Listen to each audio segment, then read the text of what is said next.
नमस्कार दोस्तों, 20 अप्रैल 2022 के daily news analysis current affairs discussion में आपका स्वागत है। कौन कौन सी न्यूज है?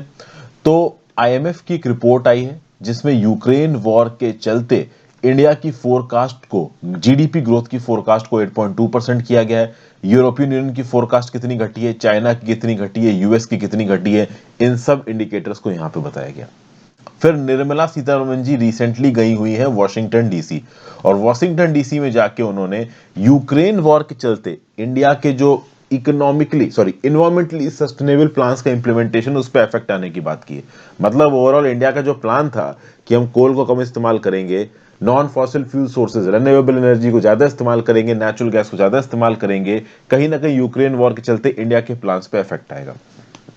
प्लस एक इंपॉर्टेंट न्यूज ये भी है कि भाई ये जो फ्री में जो अलग अलग बेनिफिट्स बांटती रहती है ना पॉलिटिकल पार्टीज, ये कहीं ना कहीं बैंक्रप्सी की तरफ लेके जाएगा और हमारे देश में सब नेशनल बैंक्रप्सी देखने को मिल सकती है। हो सकता है इस टॉपिक को मैं अलग से भी आपके साथ कंप्लीट करूं, एक ये वाला टॉपिक और एक अबू सलेम का टॉपिक।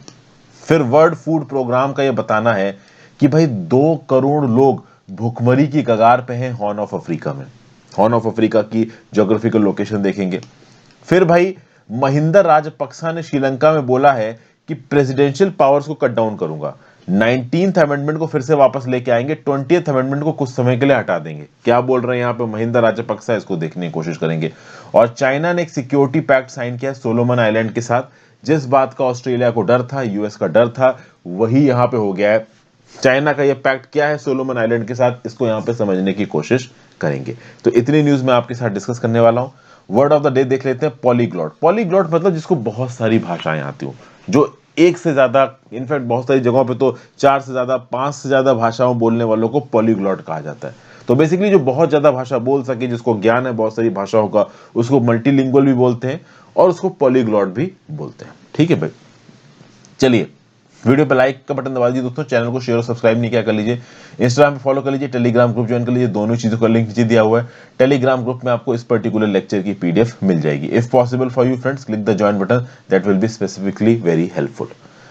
पहली news, IMF cuts global growth on Ukraine war, trims India's forecast to 8.2%। भाई इंटरनेशनल मॉनेटरी फंड की लेटेस्ट वर्ल्ड इकोनॉमिक आउटलुक की रिपोर्ट आ चुकी है। यूपीएससी प्रीलिम्स में सवाल ही पूछा जा चुका है कि वर्ल्ड इकोनॉमिक आउटलुक कौन रिलीज करता है। हालांकि ये 6-7 साल पहले पूछा गया था और अब इस लेवल के सवाल बहुत ही हलवा हो गए, तो अब ये नहीं पूछे जाते, यूपीएससी के आसान सवालों की कैटेगरी में भी नहीं आते। तो वर्ल्ड इकोनॉमिक आउटलुक रिपोर्ट ने इंडिया की जो जीडीपी है उसको 0.8% रिड्यूस कर दिया। पहले इंडिया की जीडीपी ग्रोथ 9% फोरकास्ट की थी आईएमएफ ने, कब? 2022-23 में।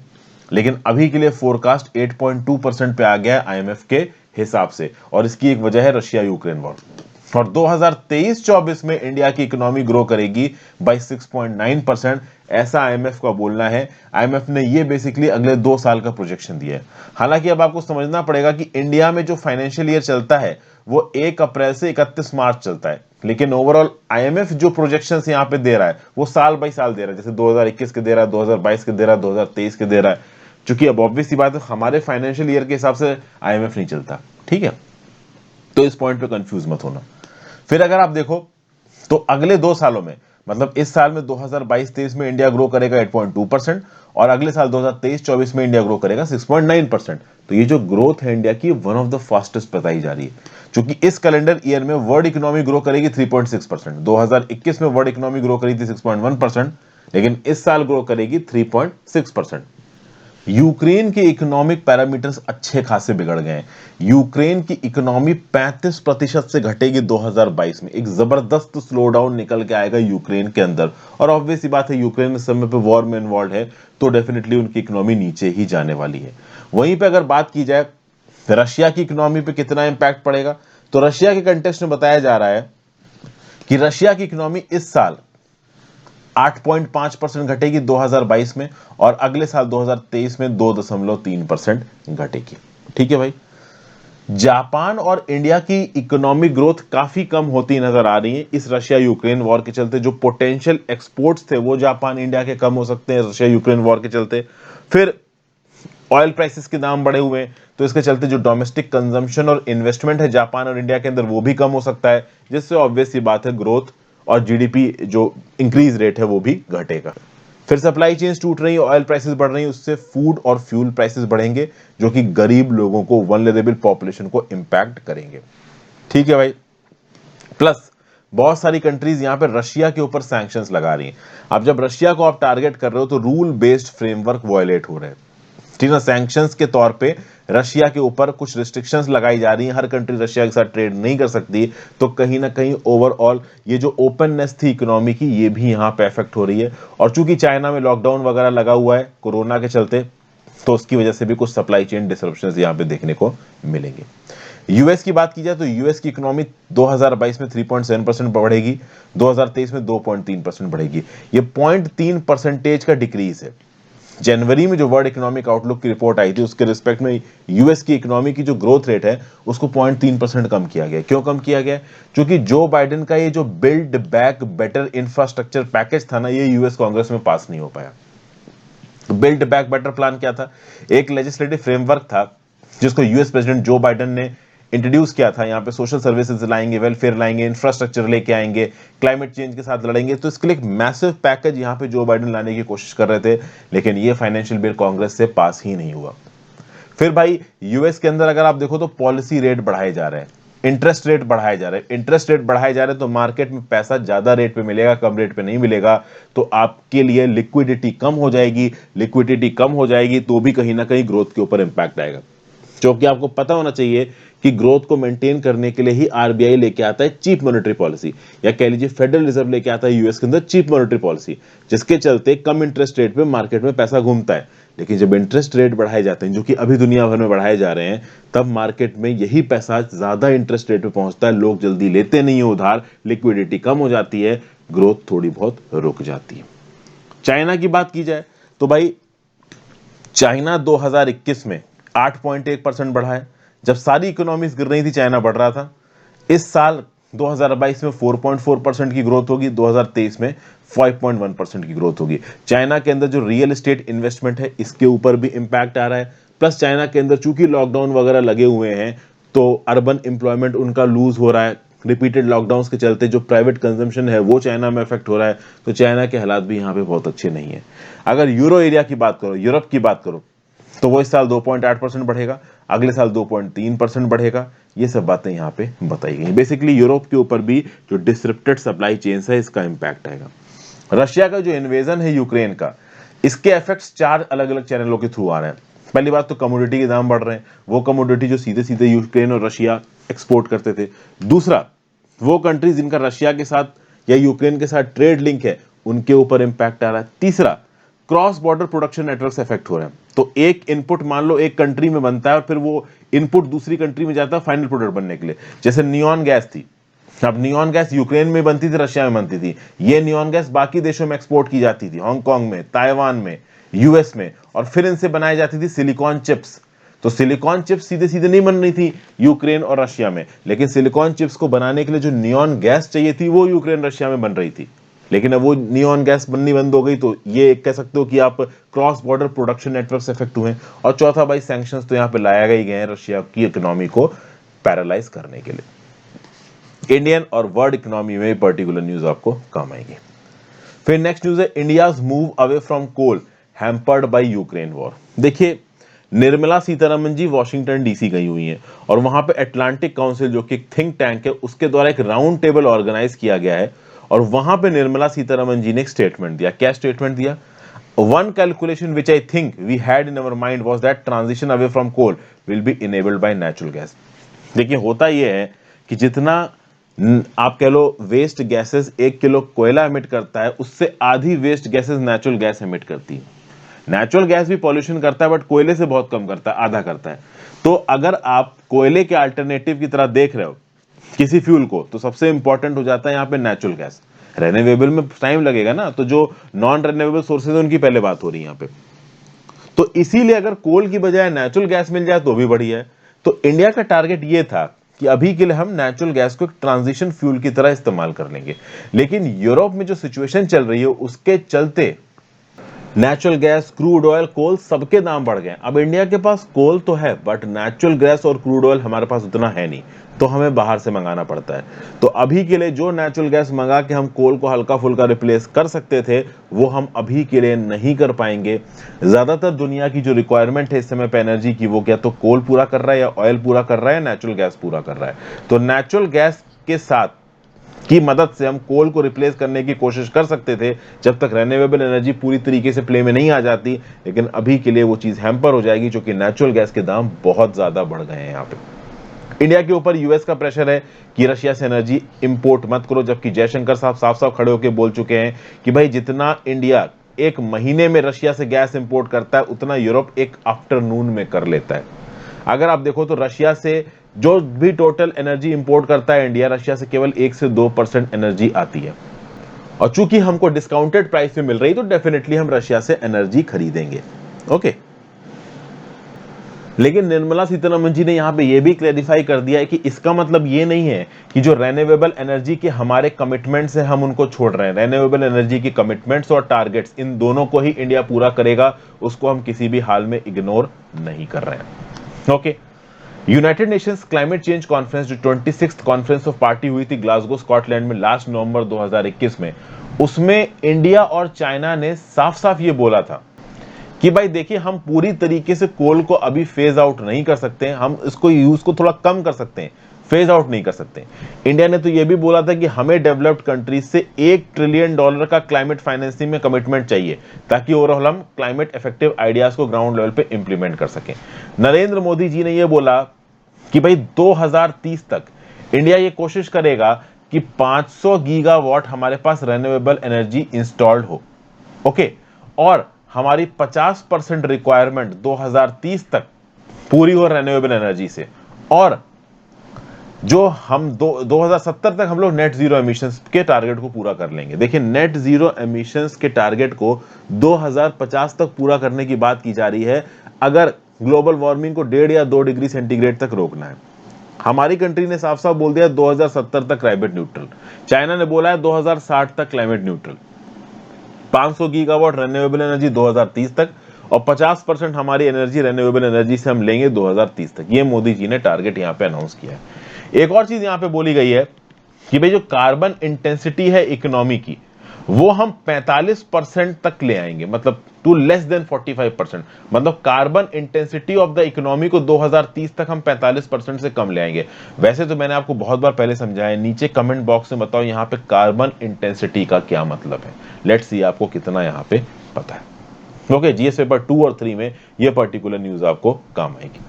फिर अगली न्यूज है 20 million risk starvation as horn of Africa drought worsens. देखिए भाई, केनिया, सोमालिया, यूथोपिया, ये 3 मेन कंट्रीज मानी जाती हैं हॉर्न ऑफ अफ्रीका की। अगर आप यहां पे हॉर्न ऑफ अफ्रीका देखो तो बेसिकली नीचे केनिया, इधर सोमालिया, और ये देखिए ये यूथोपिया, ये सोमालिया, ये केनिया, इन 3 कंट्रीज को मिला दो तो बनता है हॉर्न ऑफ अफ्रीका।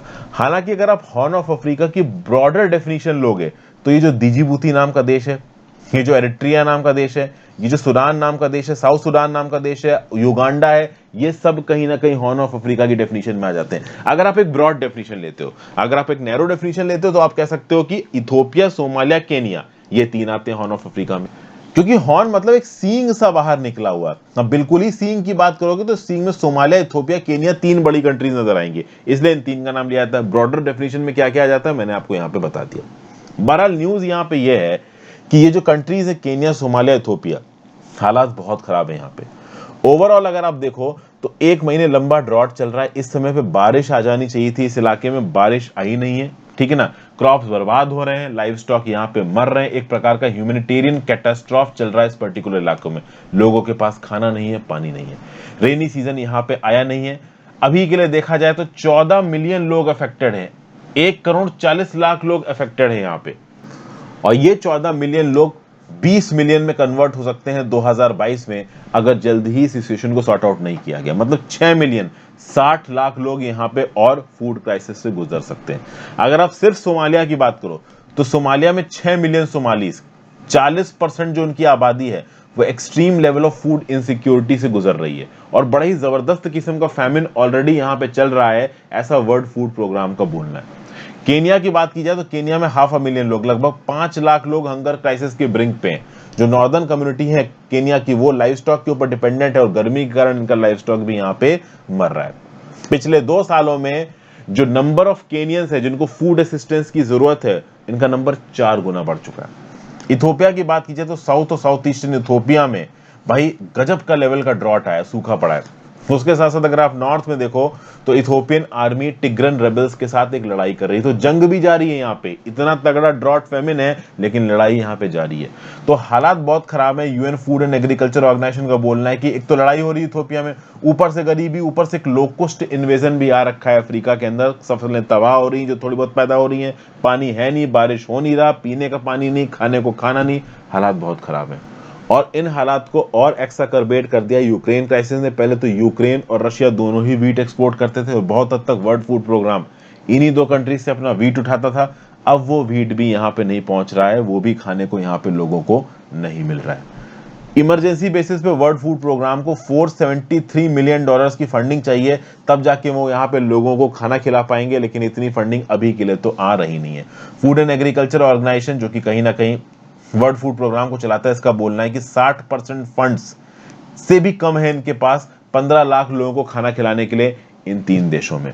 तो इमीडिएट बेसिस पे फंडिंग चाहिए, नहीं तो ह्यूमैनिटेरियन कैटास्ट्रॉफ बहुत बड़ी हो सकती है।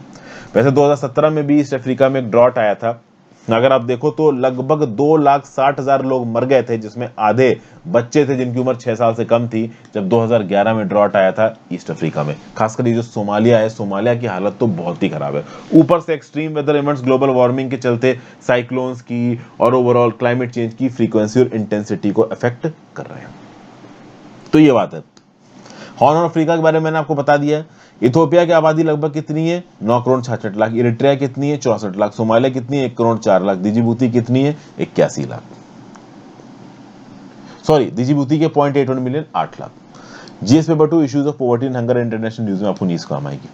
फिर अगली न्यूज है Mahinda moves clipping presidential powers. देखिए, जब ये गोटाबाया राजपक्षा और महिंदा राजपक्षा की सरकार आई तो 2020 में इन्होंने एक स्टेप लिया, 19वें अमेंडमेंट को हटा दिया और 20वां अमेंडमेंट ले आए। 19वां अमेंडमेंट कब आया था? 19वां अमेंडमेंट आया था जब 2015 में मथुरीपाल सिरिसेना और रानिल विक्रमसिंघे की कॉलिशन की, गठबंधन की सरकार आई थी। इन दोनों ने क्या किया था कि प्रेसिडेंट की पावर को काफी हद तक कम कर दिया था, और उस प्रेसिडेंट की पावर को कम करने के लिए ये लेके आए थे 19th अमेंडमेंट। तो 19th अमेंडमेंट के थ्रू प्रेसिडेंट की पावर को 2015 में बहुत कम कर दिया गया था। लेकिन जब ये राजापक्सा जीत के आए तो 2020 में इन्होंने 19वें अमेंडमेंट को हटा दिया, 20th अमेंडमेंट ले आए, और 20th अमेंडमेंट के थ्रू प्रेसिडेंट की ताकत बहुत बढ़ा दी गई। प्रेसिडेंट की ताकत बढ़ गई और जो प्राइम मिनिस्टर है उसकी ताकत बहुत हद तक सेरेमोनियल हो गई। मतलब गोटाबाया राजपक्षा की ताकत बहुत ज्यादा बढ़ गई, महिंदा राजपक्षा की ताकत थोड़ी कम हो गई। लेकिन दोनों भाई अपना आपस में जुगलबंदी करके यहाँ पे राज चला रहे हैं, ठीक है ना। अब यहाँ पे महिंदा राजपक्षा बोल रहे हैं कि चलो ठीक है भाई, तुम हमारे अगेंस्ट इतना एजिटेशन कर रहे हो, हम एक काम करते हैं, तुम्हारा 19वां अमेंडमेंट वापस ले आते हैं। मतलब ये जो तुम्हारी प्रेसिडेंट की एग्जीक्यूटिव पावर को जो कट करने वाला अमेंडमेंट था ना, 19वां अमेंडमेंट, जिसको हमने ही 2020 में हटा दिया था, हम इसको अभी के लिए वापस ले आते हैं, लेकिन टेम्पररी बेसिस पे वापस ला रहे हैं। मतलब अभी ये जो राजपक्षा भाई है ना, इनसे अपनी कुर्सी नहीं छोड़ी जा रही। पूरे देश में, श्रीलंका में इनके खिलाफ बवाल चल रहा है, प्रोटेस्ट चल रहे हैं। इनसे बोला जा रहा है कि एथिकल बेसिस पे रिजाइन करो। रिजाइन देना तो छोड़ो, कुर्सी पे चिपक के बैठ गए दोनों भाई, हटने का नाम नहीं ले रहे हो, जनता को पपलू खिला रहे हैं। जनता को क्या बोल रहे हैं कि ठीक है भाई, 19वां अमेंडमेंट कुछ समय के लिए ले आते हैं, प्रेसिडेंट की ताकत कम कर देते हैं। अबे प्रेसिडेंट की ताकत कम कर दोगे तो तुम्हारी तो ताकत बढ़ जाएगी ना। तुमको भी तो नहीं पसंद कर रहे लोग, तुम भी तो कुर्सी पर से हटो।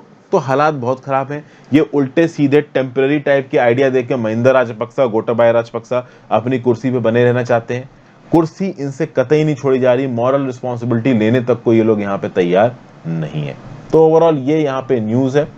और रिसेंटली श्रीलंका में कुछ और अनवांटेड इवेंट्स हुए। राम बुकना नाम की जगह पे, जो कि कोलंबो से 50 किलोमीटर नॉर्थ ईस्ट पे, वहां पे कुछ क्लैशेस हुए, लोगों ने प्रोटेस्ट किया, पुलिस ने गोली चला दी, एक युवक की यहाँ पे मृत्यु होगी, बहुत सारे लोग प्रोटेस्ट मतलब इंजर्ड हो गए। तो इस प्रकार की न्यूज, अनफॉर्चुनेट न्यूज भी श्रीलंका से निकल के आ रही है। जीएस पेपर 2 इंटरनेशनल न्यूज में पर्टिकुलर न्यूज आपको काम आएगी। फिर चाइना और सोलोमन आइलैंड्स ने एक लैंडमार्क सिक्योरिटी पैक्ट साइन किया। अगर आप नक्शा देखो तो यहाँ पे ऑस्ट्रेलिया नजर आ रहा है, यहाँ पे सोलोमन आइलैंड नजर आ रहा है। अब सोलोमन आइलैंड के ऊपर ऐसा लग रहा था ऑस्ट्रेलिया न्यूजीलैंड जैसी कंट्रीज को कि शायद कोई मिलिट्री बेस खोल दिया जाएगा, ये लगा एक बार को ऑस्ट्रेलिया न्यूजीलैंड ने, तो ओपनली इन्होंने इस बात को अपोज किया।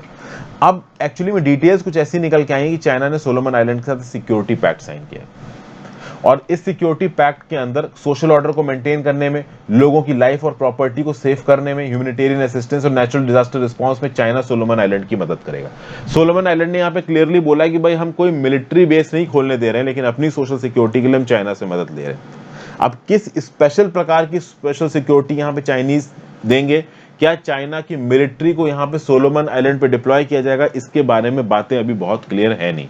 सबसे ज्यादा यहाँ पे खल रहा है अगर किसी कंट्री को, वो है ऑस्ट्रेलिया, क्योंकि ऑस्ट्रेलिया ने बहुत हद तक सोलोमन आइलैंड में काफी इन्वेस्ट कर रखा है। सोलोमन आइलैंड के पास सबसे बड़ी कंट्री अगर कोई है तो वो ऑस्ट्रेलिया है, और अगर सोलोमन आइलैंड पे चाइना की मिलिट्री पहुंच जाती है तो ऑस्ट्रेलिया कहीं ना कहीं इनसिक्योर फील करेगा। वैसे तो चाइना का पहले पॉलिसी थी कि भाई हम फॉरेन में मिलिट्री बेसेस नहीं खोलेंगे, लेकिन 2017 में तिजीबोती में मिलिट्री बेस खोल दिया था चाइना ने, तो उसके बाद से ये अपनी नेवी को और फॉरेन नेवल और मिलिट्री बेसिस को एक्सपेंड करने की कोशिश कर रहे हैं, और शायद इसी फिराक में उन्होंने सोलोमन आइलैंड के साथ सोशल सिक्योरिटी एग्रीमेंट किया है। हालांकि सोलोमन आइलैंड की सरकार का बोलना है कि ये मिलिट्री एग्रीमेंट नहीं है, कोई मिलिट्री बेस चाइना का सोलोमन आइलैंड की धरती पे नहीं खुल रहा है। अब यूएस वगैरह भी यहाँ एक्टिव हो गए। यूएस के सीनियर डिप्लोमेट और Indo Pacific coordinator Kurt Campbell ये जल्दी ही सोलोमन आइलैंड में जा सकते हैं। अगर आप देखो तो ये जो पैसिफिक के आइलैंड्स है ना, इसमें लास्ट बार अगर यूएस के जो सेक्रेटरी ऑफ स्टेट ने विजिट की थी ना, तो फिजी में विजिट की थी लगभग 37 साल पहले। सोलोमन आइलैंड में जो यूएस एम्बेसी वो पिछले 29 साल से बंद पड़ी, 29 ईयर से। तो चाइना के जो ये फॉरेन मिनिस्टर है वांग यी, इनका बोलना है कि भाई कितना लंबा समय हो गया है पैसिफिक आइलैंड्स की डेवलपमेंट में यूएस ने ज्यादा पार्टिसिपेट किया नहीं, यूएस ने अपना प्रॉपर रिप्रेजेंटेटिव ऑफिस तक वहां पे नहीं खोला, और अब जब हम एक सिक्योरिटी एग्रीमेंट कर रहे हैं तब यूएस पहुंच जा रहा है अपने आप को बाप दिखा के और हमारे खिलाफ मोर्चा खोलने के लिए। तो ये गलत है, यूएस यहाँ पे हाइक्रोवेसी कर रहा है, ऐसा यहाँ पे चाइनीज फॉरेन मिनिस्टर बोल रहे हैं। जीएस पेपर 2 इंटरनेशनल रिलेशंस में न्यूज थोड़ी आपके कंटेक्चुअल है। So thank you for watching friends, ज्यादा से ज्यादा लोगों के साथ इस लेक्चर को शेयर करिएगा। आई होप आपको इन लेक्चर्स को सुनने में मजा आता है। अपने व्यू पॉइंट नीचे कमेंट बॉक्स में जरूर देना। Have a great day friends, goodbye, ध्यान रखिए।